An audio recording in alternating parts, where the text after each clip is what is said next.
Hello నమస్తే అండి. నేను doctor Greeshma, fertility consultant 49 fertility centre Kukatpally. So ఈరోజు మనం ఇప్పుడు మనకి ఐవీఎఫ్ చేసినప్పుడు ఇప్పుడు మనకి ఈ టెక్నాలజీ అనేది చాలా ఎక్కువ వచ్చేసిందనమాట. సో ఇప్పుడు మనం లేటెస్ట్ టెక్నాలజీని యూస్ చేసుకొని మనకి సక్సెస్ రేట్ అనేది కూడా చాలా ఎక్కువగా ఇంప్రూవ్మెంట్ అనేది చేసుకోవడం జరుగుతుంది. సో మనకేంటి అంటే ఇంతకుముందు ఐవీఎఫ్ అన్నప్పుడు ఏమని చెప్పేవాళ్ళం పేషెంట్లకి అంటే పీరియడ్ వచ్చిన రెండో రోజు మాత్రమే రావాలి అని చెప్పేవాళ్ళం అనమాట.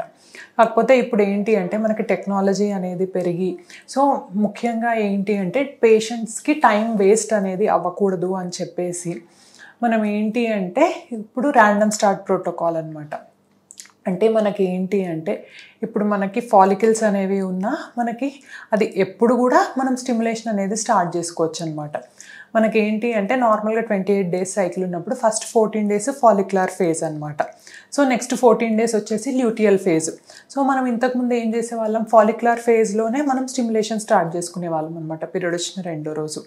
కాకపోతే ఇప్పుడు మనకి టెక్నాలజీ అనేది పెరిగి మనకిప్పుడు అంటే మెన్స్ట్రుయేషన్లో కూడా యూజువల్గా మనకి వేవ్స్ అనేవి ఉంటాయన్నమాట. అంటే ఫాలికల్స్ మనకి ఎప్పుడైనా కూడా కనిపిస్తూ ఉంటాయన్నమాట ఏ డే మనం చూసుకున్నా కానీ.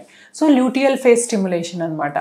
అంటే మనకి పీరియడ్ వచ్చి అంటే ఆగిపోయిన తర్వాత అంటే 14 డేస్ అయిపోయిన తర్వాత కూడా అంటే మళ్ళీ డే 21 డే 18 ఆ టైంలో కూడా మనం ఒకసారి స్కాన్ చేసుకొని అంతా బాగుంటే ల్యూటియల్ ఫేజ్ స్టిమ్యులేషన్ అనమాట.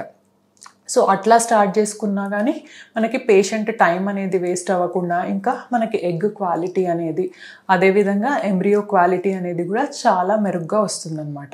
సో అంటే ఇట్లా మనం లేటెస్ట్ టెక్నాలజీస్ అనేవి యూజ్ చేసుకొని ల్యాబ్ అనేది స్టాండర్డైజ్ చేసుకొని అంటే మనం ఇంటర్నేషనల్ క్వాలిటీ ల్యాబ్ అట్లా అంటే దాంట్లో మనం ఎంబ్రియోస్ అనేవి కల్చర్ చేసుకుంటే మనకి సక్సెస్ అనేది చాలా ఎక్కువగా ఉంటుందన్నమాట.